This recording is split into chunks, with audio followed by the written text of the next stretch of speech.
¿Qué tal? Buenos días. Segundo día de retiro reflexivo de Pedro Sánchez, que ha provocado por lo pronto dos consecuencias. La movilización de sus bases, convencidas de que realmente está sopesando dimitir y que no se trata de un movimiento estratégico, y su total protagonismo en la campaña electoral catalana que comenzaba anoche y en la que fue la referencia de los discursos de todos los candidatos. Y te decimos, Pedro, que estamos contigo. Però jo no abandono quan la ultradreta ataca. Perquè aquesta campanya no va d'Espanya, aquesta campanya va de Catalunya. Es el moment de resistir. Ese cambio de eje de las elecciones que iba a girar en torno a la amnistía y a rolarse sobre si conviene o no que Sánchez siga en la presidencia es en sí un éxito político. Sánchez ha conseguido controlar la agenda comunicativa y protagonizar con la margarita, sin deshojar de su continuidad, toda la información política de estos días. Queda por ver cuál será la salida de esta situación y la reacción segura de sus fieles durante este fin de semana. El partido llama ya a una manifestación que, a modo de plebiscito sin urnas, rehabilite a Sánchez y lo refuerce frente a los casos judiciales y decisiones políticas que amenazan su popularidad. La agenda catalana la ha marcado, como decimos, en la apertura de campaña de anoche. Todos los candidatos han aludido a ese impasse provocado por el presidente estatal. Decimos, Pedro, que de tu resistencia individual levantamos hoy, hacemos un llamamiento a levantar una resistencia colectiva. Y te decimos, Pedro, que estamos contigo. Jo també estic profundament enamorat de la meva dona, però jo no abandono quan la ultradreta ataca.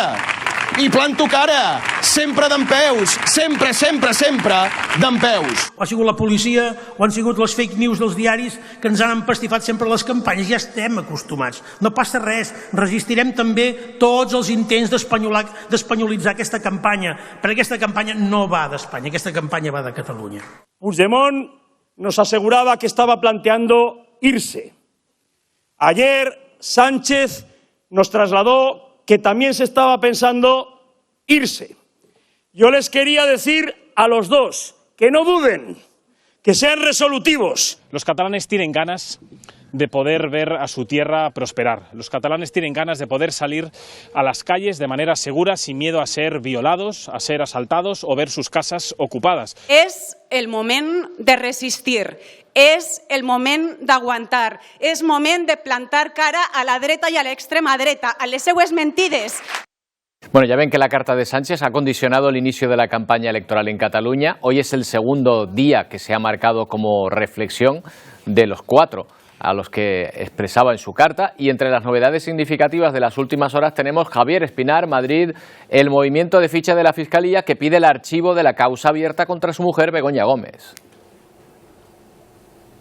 Sí, pide el archivo porque considera que no hay ningún indicio de delito y por eso le pide al juez y recurre esta decisión. Pero este no es el único movimiento, porque el Partido Socialista hace tan solo unas horas ha aplazado la decisión de aprobar las listas electorales europeas. Tenía pensado hacerlo esta misma mañana, pero lo va a hacer el martes, una vez Pedro Sánchez anuncie esa decisión. Y ahora mismo tenemos reacciones en la calle y también en la política. En la calle, porque ayer en la calle Ferraz vimos como a tan solo 200 metros había por un lado gritos de Pedro Sánchez, quédate, Pedro Sánchez, te queremos, y a tan solo 200 metros en el otro extremo manifestaciones contrarias diciendo Pedro Sánchez vete ya y Pedro Sánchez dimisión. Pero hoy volvemos a ver manifestaciones políticas de apoyo de Zapatero, de Álvarez, de Planas, y le piden que se quede porque todos están cerrando filas en torno al presidente del gobierno, en torno a Pedro Sánchez, y lo hacen incluso sus más críticos, porque el presidente de Castilla-La Mancha, Emiliano García Paje, también se suma a este apoyo a Pedro Sánchez. Pero si hablamos de la oposición, de Partido Popular y de Vox, lo están calificando de un esperpento, dicen que es una estrategia electoral, y de hecho el Partido Popular ya está posicionando a Feijóo y dice que están preparados si Sánchez decide dimitir, y todo esto en este segundo día de los 5 que Pedro Sánchez se ha tomado para decidir si sigue o no al frente de la Moncloa. Bueno, pues ahí en la Moncloa probablemente Sánchez esté ahora mismo deshojando su margarita. ¿Qué podría ocurrir en el caso de que salga renunciar? Estos son los posibles escenarios. Mientras Pedro Sánchez reflexiona a puerta cerrada, en España se abren 4 posibles escenarios. El primero sería que el presidente no dimita. En este caso, todo seguiría, entre comillas, igual que hasta ahora. También puede decidir convocar nuevas elecciones. El inconveniente es que las Cortes no pueden disolverse hasta pasar un año desde su última disolución, que fue el 29 de mayo de 2023. Y proceder a la convocatoria de las elecciones generales. Esto llevaría a Sánchez a mantenerse en Moncloa hasta al menos el 30 de mayo y haría que los españoles volviéramos a las urnas a finales de julio. La tercera posibilidad es que dimita. Si no se acepta un posible sustituto, la Constitución dicta que el gobierno continúe en funciones hasta la toma de posesión del nuevo Ejecutivo. Y por último, Sánchez podría someterse a una cuestión de confianza que supondría una votación en el Congreso para ratificarle como presidente. Sí. La otra gran pregunta viene tras leer su carta. ¿Por qué se toma este periodo de reflexión? Lo que pretende es comprobar el apoyo popular que tiene. Y él quiere pulsar el grado de afecto emocional que siente la población por él. Forma parte de la teatralización. Yo creo que esto no ha sido un calentón de Sánchez, sino una decisión más o menos premeditada de un tiempo a esta parte que seguramente tuvo una gota y colmó el vaso. Las puertas de Moncloa se reabrirán el lunes para saber cuál es su decisión. La Eurocámara se ha disuelto ya antes de las elecciones de junio, pero han señalado en principio, antes de eso, a Carles Puigdemont por la trama rusa. El número 1 de la lista de Ciudadanos en las elecciones al Parlamento Europeo se ha mostrado orgulloso de que el trabajo del Grupo Liberal de Renew Europe haya defendido en Estrasburgo que Puigdemont vuelva a ser señalado por la Eurocámara por sus contactos con el entorno de Putin durante el llamado procés catalán. Es una resolución no vinculante, pero la referencia al expresidente ha contado con 365 votos a favor, 52 en contra y 90 abstenciones. A z toho dôvodu dovolte mi vypustiť holubicu mieru na znak toho, že Európa potrebuje mier. Bueno, pues está ocurrido también en esas sesiones de despedida de la Eurocámara. Es un eurodiputado del Partido Patriota Eslovaco que llevaba la paloma en una especie de riñonera justo debajo de la chaqueta. Dijo que Europa necesita paz y lanzó la paloma al vuelo. Mensaje entendido, pero claro, hay que tener en cuenta que están los verdes también sentados en esa Eurocámara y pidió una cuestión de orden por haber utilizado un animal vivo para exponer un punto político desafiando las reglas del Parlamento por cuestiones de bienestar alemán. Vaya que la jugada simbólica no le salió muy bien al eurodiputado eslovaco. Bueno, hablamos de empleo. Es cierto que ha habido una recuperación económica entre 2021 y 2023, lo indican los datos de encuesta de la población activa, que también desvelan que más de 500.000 de personas siguen trabajando en situación irregular. Esto es, por ejemplo, sin contrato. En el primer trimestre del año se perdieron casi 140.000 empleos, lo que hace que suba el paro en un 12%. Y eso que estamos arrastrando los efectos de la Semana Santa, en la que de forma tradicional mejoran las cifras de empleo. Son los peores datos en un primer trimestre desde el año 2020, cuando llegó la pandemia de COVID. Y el juicio contra Daniel Sancho en Tailandia por la muerte del cirujano colombiano Edwin Arrieta se va a retomar el próximo martes, después de ser suspendido por problemas con el suministro eléctrico. Los últimos en intervenir han sido los 5 policías que participaron en la investigación. Fueron los que revocaron el visado a Sancho antes de ser detenido formalmente en la isla en la que supuestamente tuvo lugar el crimen, el pasado 2 de agosto. El abogado del acusado ha argumentado que su cliente, Daniel Sancho, no cuenta con todas las garantías para poder testificar por esos continuos cortes eléctricos que se están registrando en el juzgado donde se celebra la vista. Mientras en Estados Unidos los abogados de Donald Trump se esfuerzan por retrasar el juicio o al menos su resolución. El principal argumento es que los presidentes estadounidenses deben ser totalmente inmunes si el delito ha sido cometido durante su mandato, incluso si ordenasen un asesinato, ha dicho el abogado de Trump. Desde Washington nos amplía la información Paula Díaz. 9 jueces de la Corte Suprema de Estados Unidos escucharon hoy los argumentos de los abogados de Donald Trump, luego de solicitar inmunidad absoluta en los cargos penales que enfrenta en una corte federal aquí en Washington, D.C. Los abogados del expresidente dicen que todos los presidentes son inmunes a ser procesados por cualquier delito que hagan durante su mandato. incluso asesinato, soborno y corrupción. La única manera de responsabilizar penalmente a un presidente, según los abogados de Trump, es si un presidente primero es acusado en la Cámara de Representantes y luego condenado por 2/3 del Senado. La mayoría conservadora de esta Corte Suprema parece dispuesta a limitar el caso electoral contra el expresidente Trump y podrían regresar el caso a una corte inferior, lo cual puede prolongarlo incluso hasta después de las elecciones de noviembre. Bueno, vamos a analizar un poco este y otras cuestiones. Desde Estados Unidos nos atiende nuestra colaboradora María Rosman. ¿Qué tal, María? Hola, ¿Cómo amanece Atlanta esta mañana? ¿Bien? Sí, ha sido una semana bastante movidita por varias circunstancias. Seguramente hablaremos de ellas durante la entrevista. Pero muy interesante todo lo que está pasando, obviamente, en los tribunales aquí en Estados Unidos con respecto al antiguo presidente. A ver, la cuestión ahora es la inmunidad que tiene el presidente en el ejercicio de su cargo. Según el abogado de Donald Trump, es tan amplia que Trump podría salir, disparar, ordenar el asesinato de alguien y no podría ser condenado, ¿no? Sí, eso es lo que dijo. Obviamente algunos de los magistrados se sintieron alarmados ante este tipo de defensa por parte de los abogados. Y la jueza, por ejemplo, Sotomayor, dijo que eso, ¿cómo va a ser eso? Que eso es imposible realmente. De cualquier manera, lo que se está intentando, lo que los abogados están intentando, como bien decía la compañera anteriormente, es retrasar este juicio que tenía previsto celebrarse ahora en mayo y lo quieren retrasar para que sea después de las elecciones. Si Donald Trump gana las elecciones, pues él incluso podría buscarse su autoperdón, como habíamos comentado en otras ocasiones también. O sea, que eso es una victoria para Trump de cualquier manera. El hecho de que se retrase realmente está a su favor, va a actuar en su favor. Ahora, que vayan a decir los jueces al final, que vayan a votar y decir que sí, que el presidente tiene inmunidad completa, eso realmente va a ser bastante difícil que ocurra. Que lo lleven a una corte menor y sacárselo de las manos, eso sí es posible que pase. Pero bueno, sabemos que al mismo tiempo que eso está ocurriendo con respecto a la Corte Federal, también tenemos ahora mismo a Donald Trump sentado todos los días en el banquillo de acusados por un delito en Nueva York. Así que en estos momentos el presidente está intentando, o el expresidente está intentando sobreponerse a todas estas batallas legales que tiene por delante. ¿Le está beneficiando esta sobreexposición a Trump, que suele aprovechar bastante bien sus comparecencias públicas, o no? ¿O ya empieza a hacerle mella? Empieza a ser un poquito de mella porque mientras está sentado allí en el tribunal en Nueva York no puede estar haciendo campaña en otros lugares.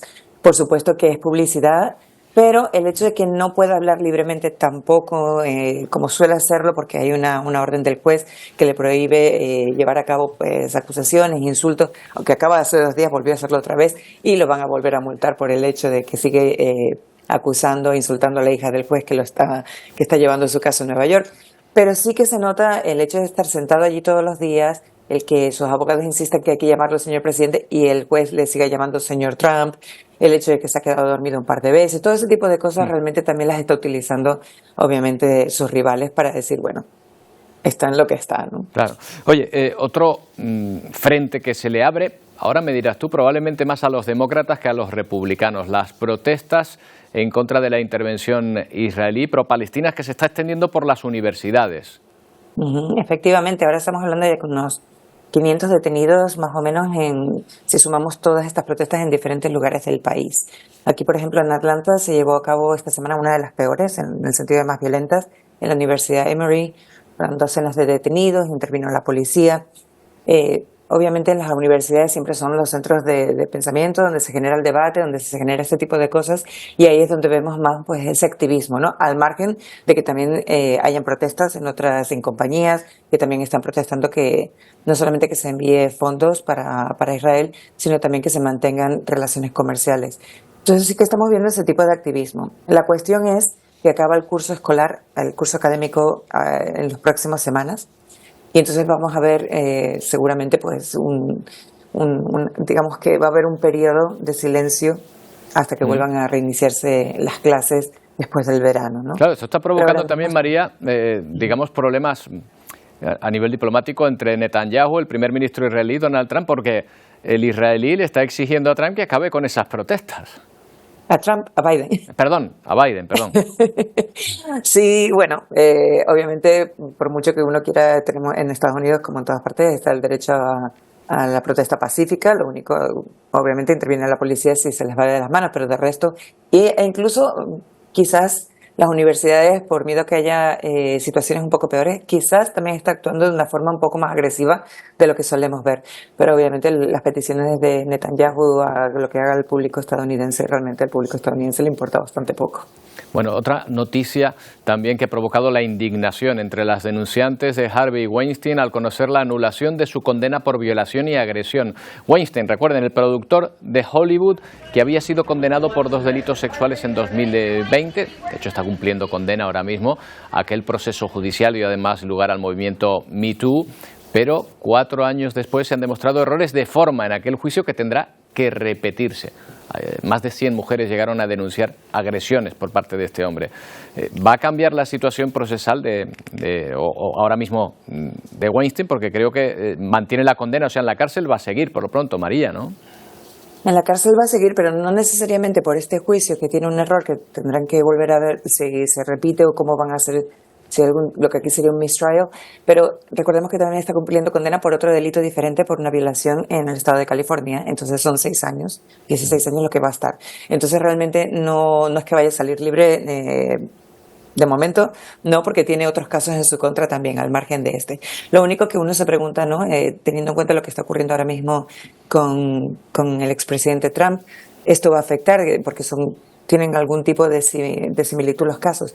La tienen, pero al mismo tiempo no la tienen, porque en este caso que está enfrentando el expresidente Trump con ese dinero que se le pagó a la actriz porno por esa relación de 1 año que mantuvieron, el juez lo está manteniendo, todo lo que es la evidencia, las pruebas, y no hacer caso a otras, acusaciones por parte de otras mujeres dentro de este caso, que fue lo que pasó con el caso de Weinstein. Entonces, tenemos algunas similitudes y también tenemos algunas diferencias importantes, por lo que no creo que lo que está pasando con Weinstein vaya a afectar al expresidente Trump, pero sí puede afectar a la condena de Weinstein, aunque él esté cumpliendo condena también por otro caso con el que no hay ningún problema legal. Entiendo, pero un asunto que está dando que hablar. Oye, y además se han cumplido 25 años del tiroteo en la escuela de secundaria de Columbine, hace 6 días. Este es el memorial levantado en el estado de Colorado en el año 2007. Ha sido visitado estos días por familiares de las víctimas.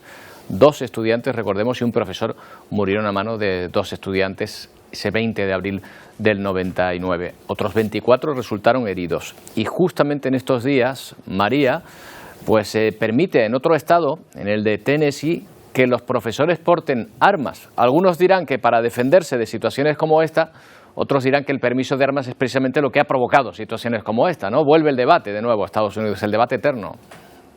Exactamente. Y bueno, y aquí de hecho en el estado de Tennessee se cumplió 1 año de una de estas tragedias, una de estas masacres. Creo que el año pasado fueron 350 y pico masacres estudiantiles. Entonces es bastante común lo que ocurre en Estados Unidos, desgraciadamente, en las escuelas. Entonces, tanto el Senado como la Cámara de Diputados en el estado de Tennessee están bajo los conservadores, los republicanos, y a raíz de esto pues decidieron que permitir que los profesores puedan ir a los colegios armados con pistolas, con armas de fuego. Tienen que cumplir una serie de horas a cada año de entrenamiento con la policía, pero obviamente las protestas están ahí, la gente está indignada, porque imagínate, Roberto, si antes te tiraban un borrador y fallaban, imagínate que empiecen a dar tiros en una clase, lo que puede pasar en un fuego cruzado, ¿no? Entonces, realmente no es la idea de que esto pueda proteger a los estudiantes, a los alumnos, realmente es bastante loca, y de hecho muchos de los padres están protestando e incluso muchos de los distritos escolares están diciendo que no van a hacer nada por ayudar a esta práctica, no van a facilitar que los profesores puedan ir a hacer estos cursos, van a intentar realmente que esto no sea el día a día. Vale. Pero no es el único estado, hay 26 estados en los que se permite que los profesores vayan armados a los colegios. Bueno, están a un paso en Estados Unidos, María, de que sean los propios alumnos a los que se permitan ya ir armados para que todo el mundo se pueda defender de todo el mundo, ¿no? En fin, veremos lo que ocurre. María Rozman, muchas gracias. Feliz fin de semana para todos. Bueno, estábamos hablando precisamente de las protestas en Estados Unidos contra Israel en las universidades. Vamos a ver cuál es la situación a esta hora a esta hora en este punto, en Estados Unidos, nos cuentan cómo va la situación en los campus que se suman a las manifestaciones. Por ejemplo, en la Universidad de California se ha cancelado la graduación. Ángela González desde Nueva York nos informa. Las protestas pro-Palestina en universidades estadounidenses se masifican y se mantienen en varios predios estudiantiles. La presencia de los manifestantes en ocupaciones universitarias también ha arrojado decenas de arrestos en diversos estados. Los manifestantes coinciden en exigir a las autoridades universitarias la condena de los ataques de Israel en Gaza. De lo contrario, han mantenido campamentos establecidos en áreas estudiantiles, elevando la tensión con la comunidad de estudiantes judíos. La más reciente actualización ha registrado manifestaciones y ocupaciones estudiantiles en al menos 12 prestigiosas universidades localizadas en los estados de Nueva York, Texas, California, Ohio, Massachusetts, Michigan, Minnesota y Connecticut. No obstante, estas manifestaciones también han sido vinculadas con ataques antisemitas por parte de la comunidad judía. Además, algunos estudiantes reclaman la recuperación de los espacios tomados para el disfrute colectivo. Los estudiantes también han sido arrestados y los profesores en algunas acciones de control de orden público. El Consejo de Relaciones Islámicas estadounidenses ha condenado el uso de la fuerza en las operaciones policiales y el campus de la Universidad de Colombia permanece con acceso restringido y las clases son impartidas de manera híbrida por razones preventivas de seguridad. Desde Nueva York, Ángela González de La Voz de América para la Alianza Informativa Latinoamericana.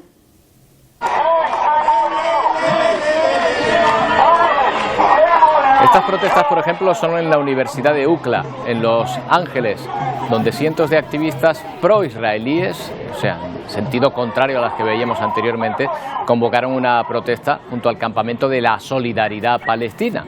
Manifestantes de uno y otro bando, frente a frente, ondeando banderas y defendiendo distintas posturas, megáfono en mano, eso sí, sin que haya habido ningún enfrentamiento, por suerte. En Oriente Próximo, Israel ha intensificado los ataques aéreos sobre Rafah. Las fuerzas israelíes también han reanudado los bombardeos de las zonas norte y central de la franja, así como en Yan Yunis, en el sur. Israel sigue planificando la invasión de lo que queda de Gaza, con nuevos bombardeos sobre la franja, incluido Rafah. En este enclave fronterizo con Egipto, muchos edificios han quedado reducidos a escombros. A sus 8 años, Abdel camina sobre las ruinas de la que un día fue su casa. No nos queda nada, se rompieron todos los vidrios y el plástico, se lamenta y reconoce que hace días que no come. Naciones Unidas ha señalado que la crisis humanitaria en Gaza sigue empeorando. Pese a los llamamientos del Tribunal de Justicia a Israel, la ayuda sigue sin poder llegar a la franja. Estados Unidos ha comenzado a construir un muelle para facilitar la entrada de alimentos, agua y medicamentos. Una plataforma frente a la costa de Gaza que, según el Pentágono, permitiría la llegada de hasta 2 millones de comidas por día. Se quiere que esté terminado en el mes de mayo. Un proyecto anunciado por el presidente Joe Biden que ha querido hacer frente a las críticas internacionales y dentro de su país por el apoyo incondicional a Israel. Los militares que intervendrán en las obras vivirán en un barco británico como protección detenido a varios kilómetros de la costa. Y en un nuevo intento de continuar negociando una tregua, una delegación egipcia llega hoy a Israel para acercar posturas. Mientras el número de víctimas sigue creciendo, se elevan a 34.200 los fallecidos según fuentes palestinas, entre ellos varios miembros de la organización Wolf Central Kitchen, a los que el chef español José Andrés ha querido rendir homenaje. We will not forget what they did for the hungry and for the world. No olvidaremos lo que hicieron por los hambrientos y por el mundo, sentenciaba José Andrés en esa intervención desde un altar adornado con las banderas de las nacionalidades de los asesinados. La Catedral Nacional de Washington fue el lugar elegido para recordar a los cooperantes de la organización fallecidos en un ataque israelí en la Franja de Gaza. un suceso que provocó la indignación internacional y que sumió en una enorme tristeza al cocinero asturiano.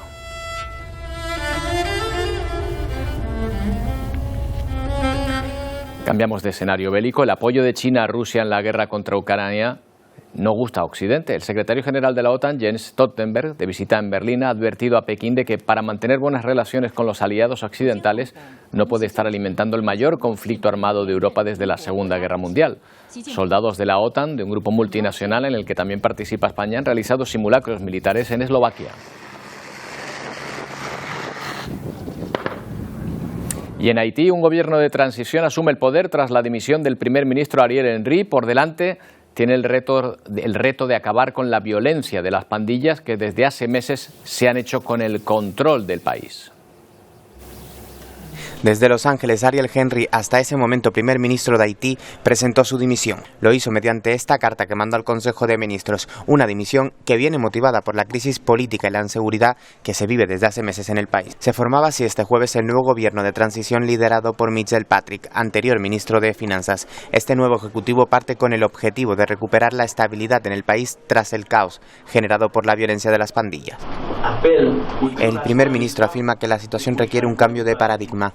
Dice que va a trabajar para conseguir la recuperación de su querido Haití. Durante la toma de posesión, los haitianos han pedido al nuevo gobierno que la seguridad sea una prioridad. Queremos saber si puede luchar contra las pandillas, porque si no, dejaremos de apoyarle, cuenta este residente. Antes de establecer elecciones para elegir a un gobierno electo, el nuevo primer ministro tiene mucho por hacer para acabar con la violencia de las pandillas en Haití. Y las redes sociales otra vez en el candelero. ¿Habrán dejado de estarlo alguna vez? El caso es que a TikTok le queda un año de vigencia, al menos en Estados Unidos, si sus dueños chinos no la venden antes. Los americanos sospechan que la red de más éxito entre los jóvenes norteamericanos está filtrando todos sus datos al gobierno chino.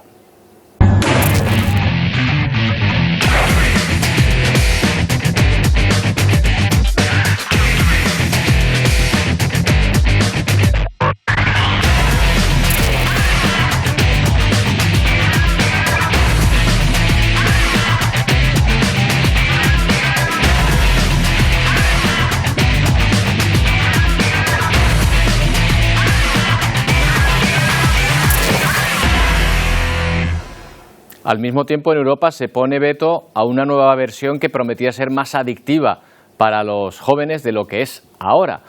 No es solo TikTok. Amnistía Internacional ha elaborado un estudio que demuestra que las redes funcionan como una espiral de adicción.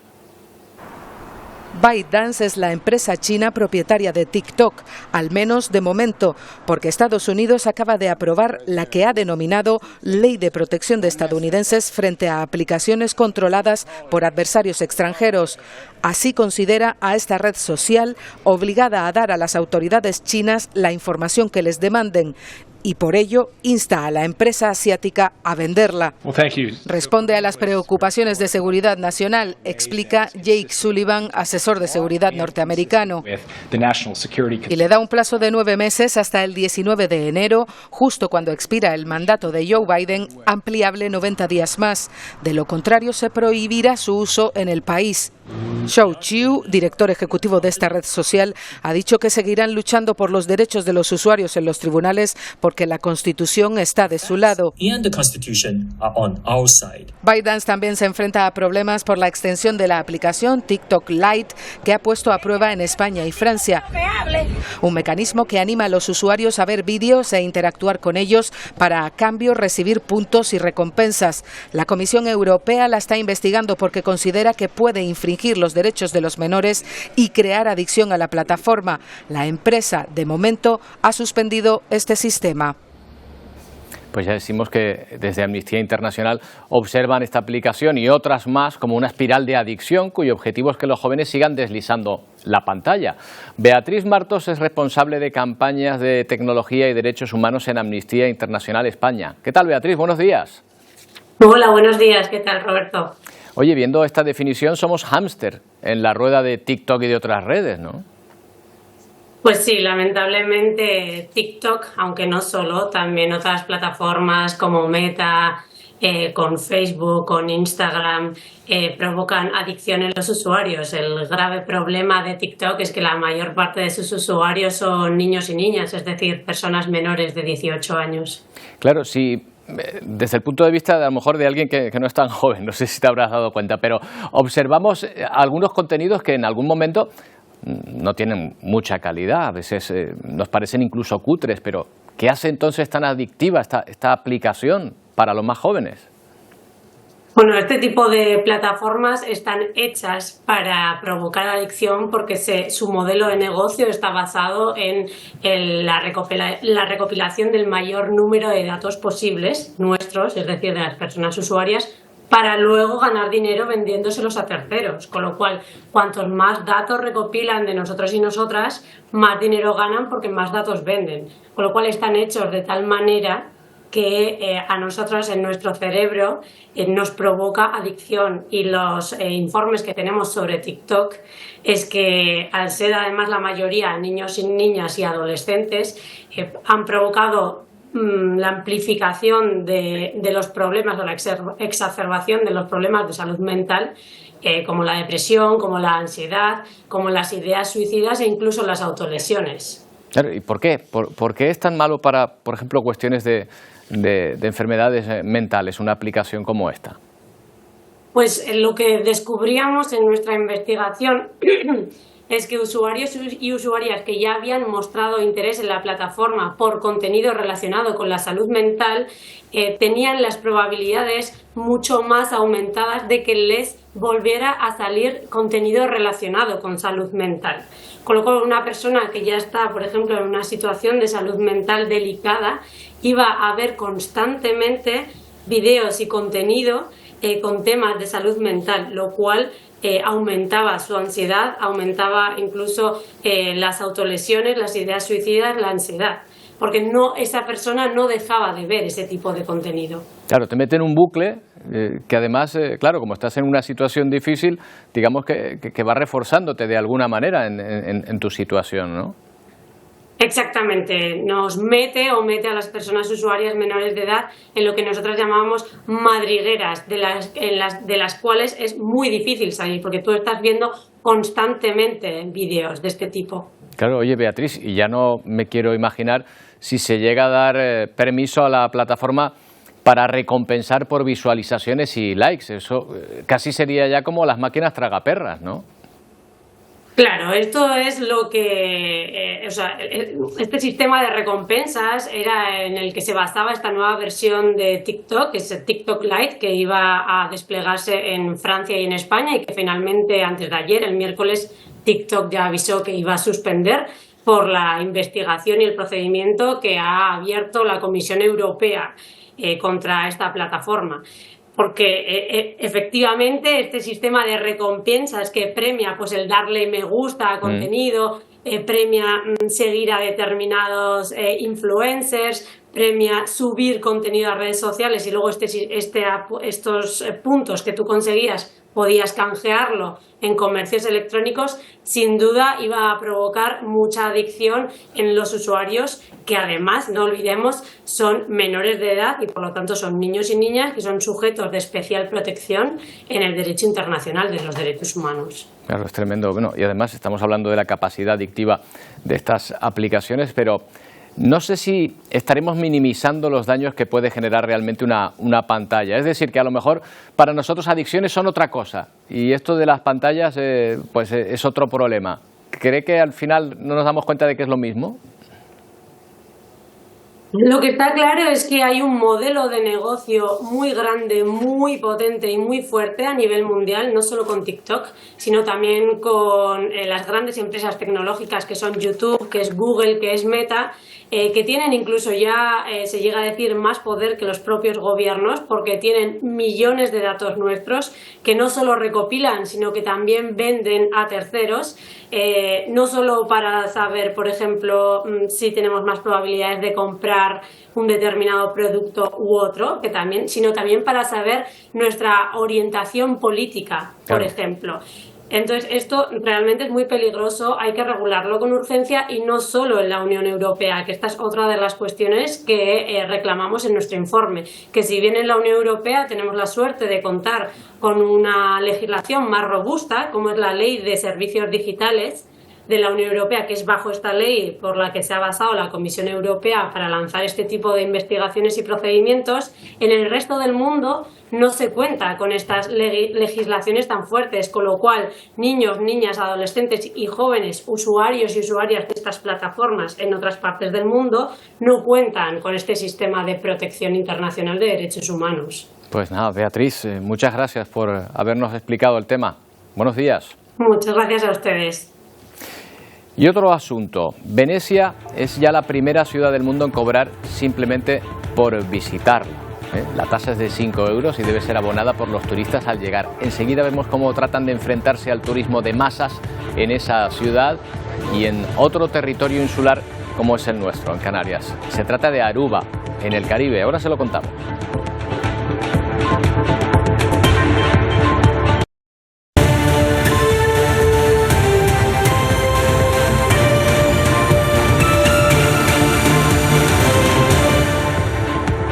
Como quien entra a un recinto cerrado o a un parque temático, Venecia se ha convertido en la primera ciudad del mundo en cobrar por el mero hecho de entrar en ella, una forma de combatir, dicen, el turismo masificado.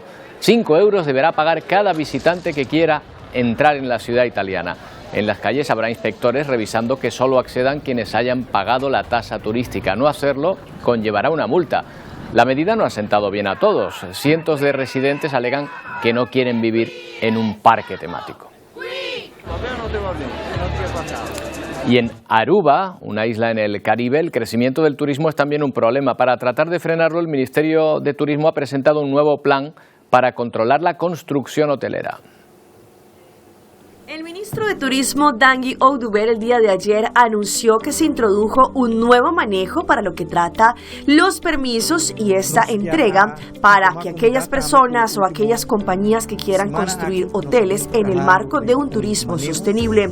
Este manejo también tuvo en cuenta que Aruba no puede seguir creciendo a la velocidad que está yendo en este momento y es necesario tomar acciones concretas para frenar la cantidad de habitaciones que todavía se deben construir. El manejo es enfocarse en la calidad y no en la cantidad, enfocarnos en un turismo sostenible, la reducción de habitaciones que nunca fueron construidas y solamente que se permita o se entreguen diferentes permisos para construcción de boutiques tipo hotel. En Aruba muchos sienten que día a día la isla se está volviendo más pequeña y no hay espacio para más desarrollos hoteleros y ese sentimiento también está bajo la comunidad local. Esta es una preocupación seguramente que tiene el gobierno Weber Cruz, que tiene la responsabilidad para atender con ello. Para mencionar un par, por ejemplo, se dice que hay escasez de trabajadores en donde Aruba deberá buscar mano de obra extranjera para poder ocupar estos puestos. La importación también de trabajadores trae diferentes retos. Por ejemplo, puede que no hayan suficientes viviendas para los locales, de pronto no hay suficientes colegios para los niños y por ese motivo es importante, según lo que dijo el mandatario, ser conscientes que este manejo puede crear descontento con los desarrolladores que ya tienen otros planes y que esto de pronto podría resultar casos en la corte.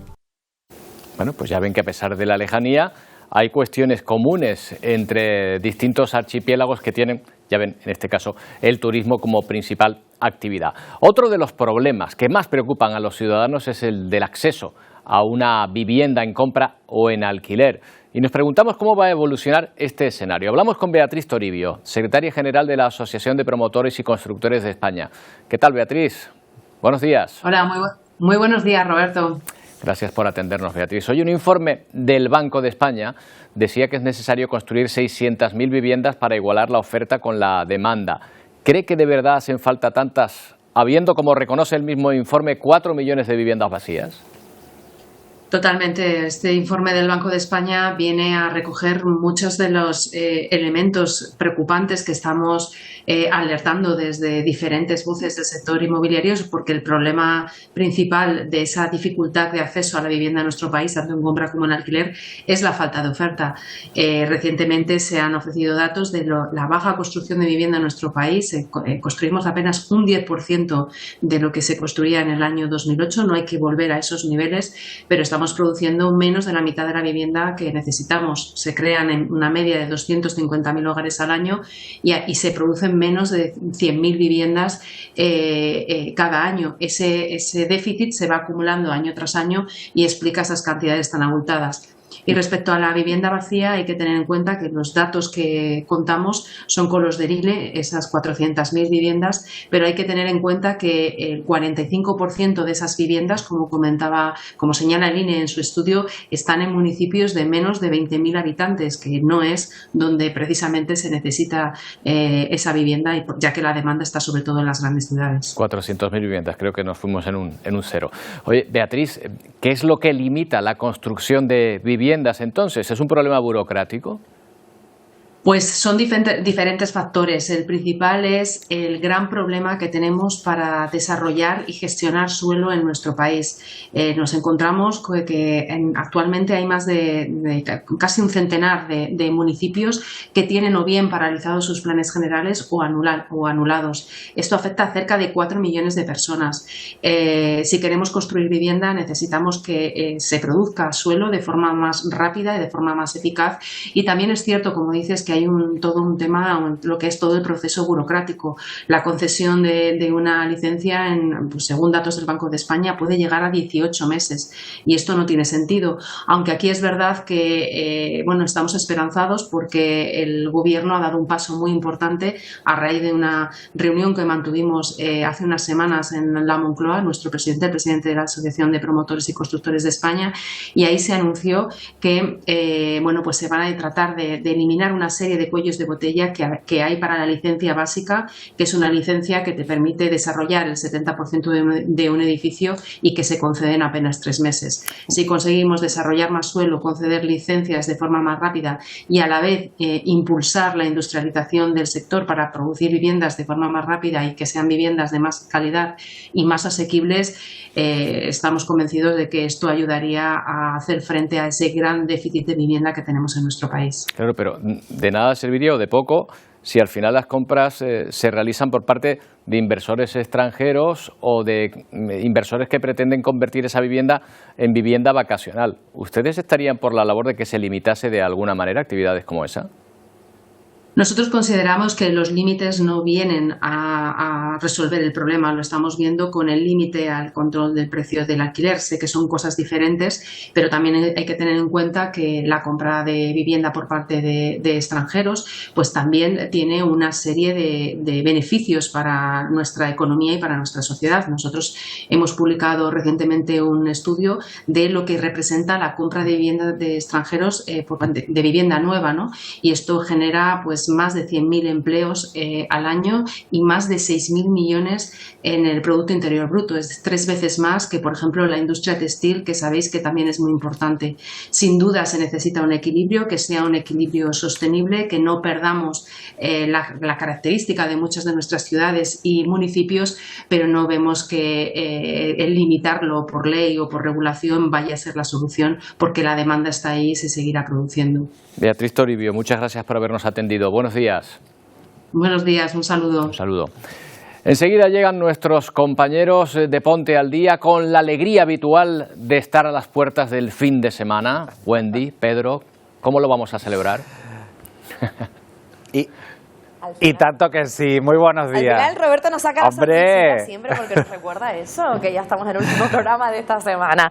Bueno, pues lo vamos a celebrar con muchísimos contenidos. Por ejemplo, también estamos contentos porque es viernes, tú lo has dicho, Roberto, pero también porque ya echa a andar ese calendario de romerías. Aquí lo están viendo porque este domingo tiene lugar la tradicional y multitudinaria romería en Tegueste en honor a San Marcos. Ya está casi todo listo y nosotros hoy vamos a estar con los preparativos de sus tradicionales carretas. Y hoy también en Ponte al Día vamos a contribuir a dar visibilidad al trastorno del espectro autista. Lo vamos a hacer con Verónica Santiago. Es una joven de 24 años que además también tiene que convivir con trastornos de déficit de atención, con hiperactividad y también con altas capacidades. Busca y lucha por una sociedad más igualitaria e integradora. Otros asuntos que trataremos: aumentaron los accidentes laborales en Canarias en el año 2023 y con motivo este próximo domingo 28 de abril, el Día de la Seguridad en el Trabajo, vamos a poner el foco en la historia de Jesús Ramón Chinea, que casi pierde la vida mientras trabajaba en una empresa de pirotecnia. Y seguimos a vueltas con el precio del aceite. Según un último estudio de las organizaciones de consumidores, en base a los últimos datos ofrecidos por el Ministerio, el precio baja en origen, pero sigue subiendo en los supermercados. ¿Por qué? ¿Qué está sucediendo? ¿Qué pasa en ese tramo entre el productor y el consumidor? Lo vamos a ver enseguida con todo detalle, junto a muchísimos más asuntos. Ya lo saben, a partir de las 12 aquí en Ponte al Día. Buen fin de semana a todos los compañeros. Hasta ahora. Buen fin de semana, hasta ahora. Buen fin de semana. Hoy arranca la final a 4 de la Basketball Champions League de la FIBA, que cuenta un año más con el Lenovo Tenerife como aspirante al título. Apúntenlo en su agenda, porque esta tarde juega su semifinal en Belgrado, donde tenemos un equipo de Televisión Canaria. Aarón Suárez, cuéntanos. Buenos días, Roberto, desde Belgrado, en donde en tan solo unas horas comenzará la Final Four de la Basketball Champions League. Una Final Four que se abrirá con el partido del Lenovo Tenerife y el Peristeris griego a partir de las 5 de la tarde, con el conjunto aurinegro intentando buscar una plaza para la final del domingo. Precisamente el equipo tinerfeño acaba de terminar de entrenar de aquí, del Belgrado Arena, último entrenamiento antes del partido, y en esa sesión hemos vuelto a ver a Sasu Salin con vendaje en el gemelo. Dijo Juppy Dorreta que en caso de que el finlandés esté disponible solo podría aportar unos minutos al equipo. El que está prácticamente descartado es Aaron Dornekan por su lesión en un dedo del pie izquierdo. Recuerden también la baja de Jaime Fernández, que se lesionó hace unas semanas de gravedad de su rodilla. Como decíamos, empieza la Final Four en tan solo unas horas aquí en Belgrado. El Lenovo Tenerife se enfrenta a partir de las 5 de la tarde al Peristeris griego en busca de una plaza en la final del domingo, y recuerden que ese partido se podrá seguir en directo aquí en Televisión Canaria. Bueno, pues ahí estaremos atentos también al tiempo, y más en un fin de semana. ¿Cómo viene la jornada, estas dos jornadas, Tamara, Jorge?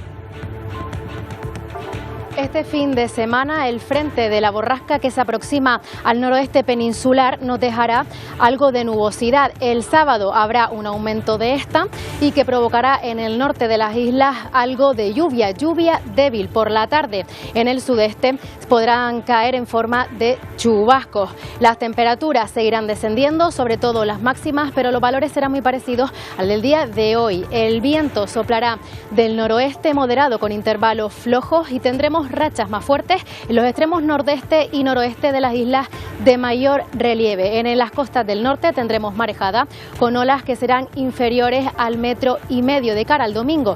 La situación será parecida, seguiremos con esa nubosidad proveniente del frente que nos dejará lluvias también en el norte, pero que serán más persistentes que el sábado. Por la tarde también podrán caer precipitaciones en forma de chubascos en el sudeste. En Fuerteventura y Lanzarote serán menos importantes. Las temperaturas se mantendrán como el sábado y el viento, eso sí, cambiará de dirección, volverá a soplar del nordeste moderado y tendremos rachas que podrán alcanzar en puntos del nordeste y noroeste de las islas de mayor relieve los 70 kilómetros por hora. También fuertes rachas en interiores de Lanzarote y Fuerteventura y en canales entre islas. Es por ello que la situación marítima empeorará. En costas del norte el domingo tendremos fuerte marejada, mar de fondo del noroeste con olas que podrán alcanzar los 2 metros de altura. Gracias, Tamara. Bueno, pues ahí viene un fin de semana nuboso. Desde el espacio nos despedimos hoy con este movimiento de rotación de la Tierra durante 24 horas. Un poco acelerado, para que lo podamos ver en apenas un minuto. Justo ahí, bueno, pues vemos pasando el Océano Pacífico en esta animación que ha compartido en las redes sociales el usuario canario Isaki64. Qué tranquilo parece todo mirado desde lejos, ¿verdad? Bueno, pues con esta imagen nos despedimos. Volvemos el próximo lunes a partir de las 11 en una nueva edición de Atlántico Noticias. ¡Feliz fin de semana!